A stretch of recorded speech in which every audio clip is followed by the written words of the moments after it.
Hello, welcome back to your favorite sports episode or sports podcast, I should say, from the ground up, of course. And I want to say first say I appreciate everybody showing love on the first episode and viewing and sharing and all of that nature. Like I said, I appreciate all the love. Thank y'all for tuning in. And without further ado, let's jump right into these topics. Now, the first things first. I wanted to talk about is LaMelo Ball, just because he's kind of a popular topic at the moment. Everybody's in the either he's going to be really good side of the fence or he's going to not so good side of the fence. I personally am in the middle because I don't like to give my judgment on rookies too early, and I don't think we have a large enough sample size of LaMelo's game to really judge what kind of player he's going to be. I think he has a great canvas to build on tools that he already has. Right now, he's just a great playmaker. He doesn't have really a consistent jump shot. He never really did have a consistent jump shot. So that's definitely something he's gonna have to work on. Being that he's a point guard, and in this league, at least in today's league, every point guard is a scoring point guard. So he's gonna have to learn some kind of offensive game. He's gonna have to be able to put the ball in the bucket, in so many words. So I'm interested to see how that translate in another year or so. Then I think I'll be able to make, or even by the end of this year, just depending on how he ends the year. But I think with confidence and with an experience, he can definitely grow into a really great player. But then again, he has to work at that, and he has to be willing to work at that and put that time and that dedication in. So that part of it is going to be up to him. But yeah, I'm not either way on LaMelo Ball, at least not yet. I just haven't seen enough, and I don't think it's fair to put on these unrealistic expectations on him just because he's a Ball brother, which is what I feel like the media pretty much is doing at this point, because he's Lonzo Ball's little brother, and LeVar, we all know LeVar, he has a big mouth, he talks a lot, but I don't think that's fair to him to put all that expectation on him just yet. So I'm interested to see like what he ends up turning into. Hopefully for his sake he can be a really great player in this league. I don't think Charlotte is the best situation for him just because he's a playmaker, like I said, and they already have a bunch of playmakers. So I'm not sure how long he stays in Charlotte, because that just doesn't make a lot of sense to have a team full of playmakers. Like, who's going to score? But we'll see. We'll see. Another player that I wanted to talk about is Zion Williamson. Zion, to me, has potential to be like a Charles Barkley kind of player. Like, he has the potential to be in that realm of like great power forwards, which we don't really have a lot of great power forwards in the league today, because the power forward position now is stretched. Like, they call it a stretch forward. So it's like most power forwards are designed they can bang inside if they need to, but what their pretty much ultimate goal is to pull the bigger or the slower their opponents out, to make them guard them out on the 3-point line or out 15 or 25 feet or something, of things of that nature. But in order to do that, in order for that to work, that stretch four has to have some semblance of a jump shot. Zion Williamson does not have that, and that's the part of it that concerns me, because as well as Charles Barkley could dunk, he could bang inside, he also could hit a 15-footer, 20-footer, 25-footer. He also could even stretch it out to the 3 and hit a 3 if he had to. But he had a consistent enough jump shot that he believed in it enough to be willing to, if I can't get inside, or if I can't power dunk over you, I can pull you out, and now I can shoot a jump shot. Zion Williamson is at that point where he isn't confident enough to pull somebody out. He's confident enough to basically, in so many words, to hit that jump shot, that outside jump shot. And that part of it concerns me, because he's still trying to force feed, I'm big, I'm strong, I'm fast, I'm explosive. All that's nice. All that is wonderful.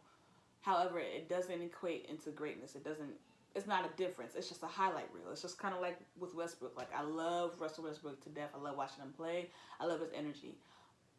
But the way he plays basketball is not winning basketball, which is why Russ has never won anything other than the MVP, because the MVP is an individual award. It's not a team award. Russ's play doesn't make a difference to the point where you can get from the first round to the second round to the conference finals to the finals. He can make it exciting. He can make it fun. He can give you a bunch of highlights. He's going to give you something to talk about, because he's going to put everything he has on the floor when he's playing. But that's not winning basketball. And the Pelicans are in that same situation with Zion Williamson. Like, he's a highlight reel right now. He's not really like outside of that. He has no real skill. Then I'm bigger, stronger, faster. It's not. You're not going to ever elevate your team playing that way. Same way with LeBron when he first came into the league. He was the same way, bigger, stronger, faster. Once teams figured out that he couldn't shoot, they started to dare him to shoot. Once they dared him to shoot, then that was the game plan to beat LeBron. Force him to shoot, force him outside. If I can keep him from going inside the paint and getting an easy layup or an easy dunk, we got a winning chance. When teams play the Pelicans, they're doing the exact same thing. So he's going to have to develop at least a 15-foot, 20, 25-foot jump shot that's consistent, that people fear enough to open up that Pelicans offense, or they're always going to be in that same stagnant position. Not Zion, but they have Lonzo Ball. Lonzo can get Zion the ball in any capacity he wants. Lonzo, is a great passer, an exceptional passer, but he doesn't get to fully display that just because right now Zion can only do so much. So he has to develop his game, or he's going to just end up being like Shawn Kemp, which, I mean, we love Shawn Kemp for dunks. He was an exceptional dunker, but outside of dunking, what do you know Shawn Kemp for? Nothing. He didn't win. It didn't change anything. It was just like, it was fun watching him run up and down the court and dunk from all over the place and dunk on people and point at them. It was nice. It was wonderful to watch. It's not winning basketball. We don't consider Shawn Kemp a great. We don't put Shawn Kemp in the same conversation as Charles Barkley. There's a reason for that. So I got faith in him. I'm a fan of him. I think he definitely has the potential, and I think he works hard in order to do that. But I think he has to work hard on the right things. And getting more explosive is not really like, I mean, it just, I don't know. It just seems to me that he probably should like maybe lose a few pounds. I hate calling people fat or overweight, but at his position, like, he's really big. Muscle bound, but still huge.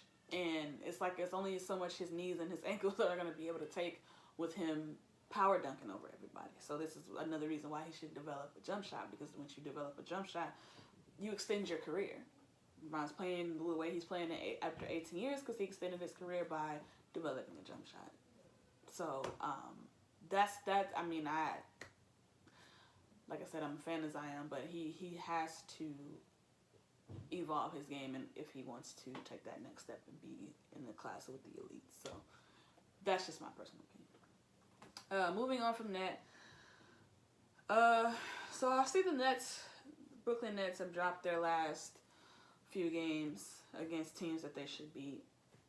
Not really concerned, because it's one of those things where they are a new team. So you got to work out the chemistry, you got to work out the kinks. You know, every night isn't going to be their night. So it's like, I haven't really seen anything that jumps out to me to be concerned, or for me to think that they're not going to be a top finishing team in the East, irregardless. I do think they need to work on their rotations a little bit better. I know they're going to struggle a little bit more just because they did lose a good centerpiece for them that makes a difference, which is Dinwiddie. He's out with an ACL, a partially torn ACL, I believe.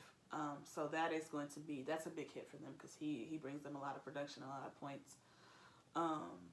So that is a cause of concern for them, but I still think they're going to be a top team in the East. Like, they have KD and Kyrie. There's no reason for them not to be one of the top 4 teams at the end of the season. So I'm not really concerned with them.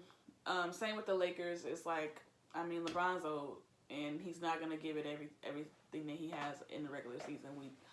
As a LeBron fan, or if you even watch basketball or watch enough LeBron games, you would know, like, in the beginning of the season, since, like I said the last episode I mentioned this, since like year 4, 5, maybe 6, like the beginning of the season, he's not coming out gunslinging. Like, he understands the game, understands, the rigorous, ups and downs of the season. So he's not going to give it 100% every single game. And he's going to probably take some games off and, look rusty, look old, because at the end of the day, the goal is to get to the championship and to win the championship. And if he can preserve his body up until that point, that's what he's going to do, and that's what I prefer him to do.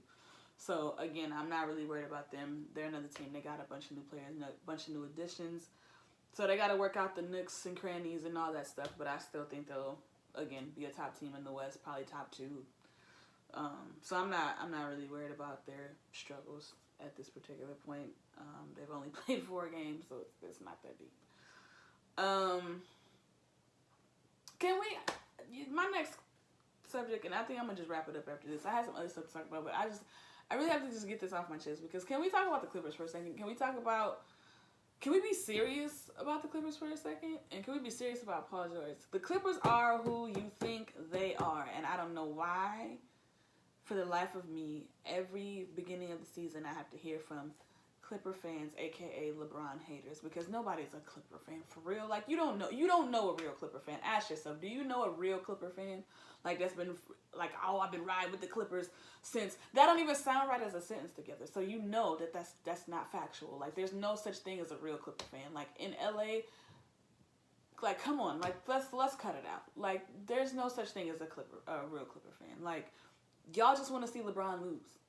Let's just keep it 1,000. Y'all just want to see LeBron lose. And the fact of the matter is, the Clippers are not going to be the team to do that, because that team goes as far as Kawhi Leonard goes, not Paul George, as far as Kawhi Leonard goes, because the first game that Kawhi has been out this season after getting injured and having to get stitches, they lost by 51. With the same Paul George that couldn't miss a couple nights ago when they played against the Lakers. The Clippers only care about the Lakers. They don't care about anybody else. Everybody else, they look lethargic. They look beatable. They don't even look like a team. Everybody's talking about, oh, the Clippers, and we should be worried, and da-da-da. The Lakers, that's the only time that they look like a championship team, because that is their championship. Beating the Lakers is their championship, and if they can just do that, then they've won. They did the same thing last year. They beat the Lakers, 3 times, or 2 times out of the 4 times that they played, and everybody, oh, the Clippers and Kawhi is better than LeBron, and he's the king. What happened in the playoffs? Does anybody remember? Because I do. I remember them being up 3-1 on a Denver Nuggets team, and they couldn't close out those final 3 games. I remember them choking away games 5, 6, and 7. I remember that. I remember them being up 19, 12, and 16 in all 3 of those games and losing. I remember that as well. But now all of a sudden, because Paul George beat LeBron on game 1, he's an MVP candidate. You talking about the same Paul George that shot it off the backboard last year? Is that the same Paul George we're all discussing here? Did we all forget that him and Kawhi went 1 for 10 in that game 7? In a game 7. To go to a Western Conference Finals, to potentially go to the finals. What happened? They choked. So what's different this year? What's supposed to be the difference, guys? I really want to know. I'm really, really asking here, because I'm really not understanding why all of a sudden we should fear the Clippers. For what? What is there to fear? They are a junior varsity team. You know how when you played on a junior varsity team and you played against the varsity, you gave it everything you had because you wanted to either make varsity, or you wanted to impress one of the coaches, or, it's just the varsity, so they think just because they older. What is this in the background? I'm so sorry. Hold on. You just wanted to impress, the varsity team and let them know, like, we ain't no hoes. We ain't no punks. You ain't just going to push us around. We're going to give it everything that we have. And against the varsity team, you probably look like a superstar, like Michael Jordan or something. Because they don't play as hard. They just like, oh, that's our JV team. That's the Clippers, a JV team. So every time that they play the Lakers, they're giving it every single thing that they have, because that's all they have. That's it. That's all they care about. That's all they want to fight for, is just to say that we beat the Lakers. We beat LeBron. But when it mattered most, what did you do?